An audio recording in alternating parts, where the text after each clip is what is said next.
Hello বন্ধুরা, তোমরা সবাই কেমন আছো? আশা করি সবাই ভালোই আছো। আজ আমি রান্না করব ভেটকি মাছের পাতুরি। প্রথমে আমি ভেটকি মাছগুলোকে সুন্দর করে ধুয়ে নুন হলুদ দিয়ে মাখিয়ে রেখেছি। আর এর মধ্যে আমি দেব সাদা সর্ষে, চালমগজ এবং কাঁচা লঙ্কা।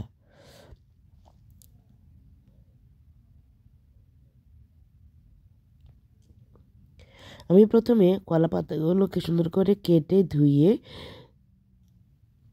একটু সেকার জন্য রেখে দেব। সেকা হয়ে গেলে এই পাতা যখন নরম হয়ে যাবে তখন আমার এই মাছটা রান্না করতে সুবিধা হবে, কারণ এই সবুজ অবস্থায় পাতা সহজে মুড়তে চায় না। তাই সেকা হয়ে গেলে এগুলো মুড়ে ভালো করে রান্না করা যায়। দেখো পাতাগুলো হালকা হালকা সেকা হয়ে যাচ্ছে।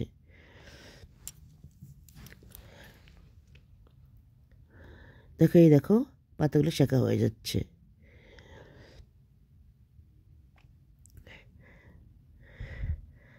দেখো মিক্সারে আমি চালমগজ, সরষে এবং কাঁচা লঙ্কা পেস্টের জন্য নিলাম।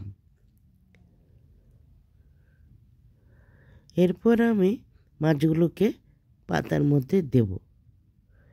এর মধ্যে আমি অল্প পরিমাণ সরষের তেল মাছগুলোর গায়ে মাখিয়ে নেব এপিট ওপিট করে।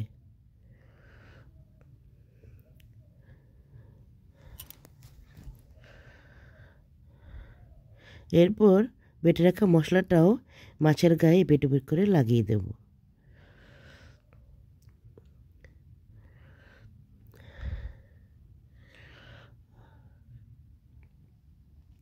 তাহলে মশলাটা ভেতরে ভালো করে ঢুকে যাবে।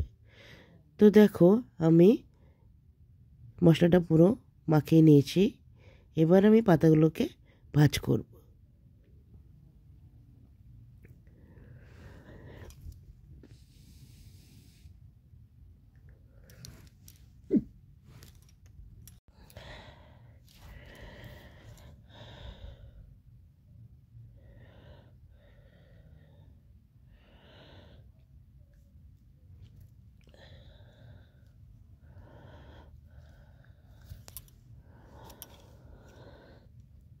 এবার আমি ওই তাওয়ার মধ্যে একটু করে সরষের তেল দেব।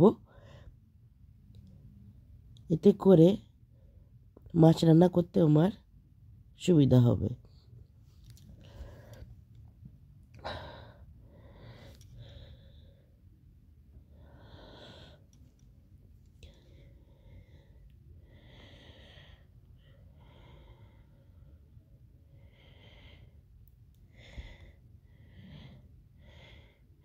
সুন্দর করে এভাবে খুন্তি দিয়ে চেপে চেপে দিলে তেলটা এই মাছের মধ্যে ঢুকে যাবে। দেখো এক পাশ হয়ে গেছে, আমি এখন অন্য পাশ উল্টে দিলাম। এই কলা পাতার গায়ের রঙটা লাল লাল হয়েছে, তার মানে আমার রান্নাটা প্রায় হয়ে এসছে।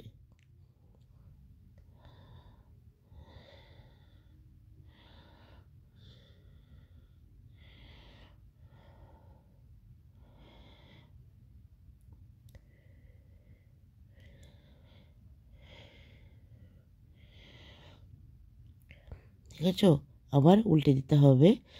তাহলে দেখো বন্ধুরা, কলা পাতার গায়ের রঙটাও লাল লাল হয়ে এসছে, তার মানে আমার রান্নাটা হয়ে গেছে।